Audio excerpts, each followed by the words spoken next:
Hello दोस्तों, राधे राधे। मैं माला प्रजापति हमारे यूट्यूब चैनल में सभी दर्शकों का स्वागत करती हूँ, अभिनंदन करती हूँ।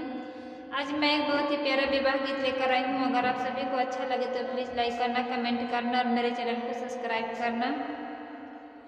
गोबेरा कैखे पलई के निकरे बहिनिया रे निकरे बहिनिया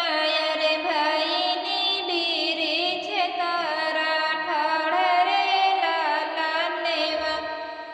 अरे भैनी बिरिछ तारा ठाड़ रे लाला नेवा गोबेरा कैखे पलई के निकरे बहिनिया रे निकरे बहिनिया रे भैनी बिरिछ तारा ठाड़ रे लाला नेवा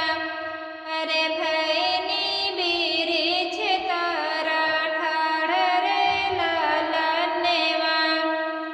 गोबेरा कैखे बहिनी भुइया पटकत्यो रे भुइया पटकत्यो अरे कह तू सासुरेवा कह हाल रे लाला नेवा अरे कह तू सासुरेवा कह हाल रे लाला नेवा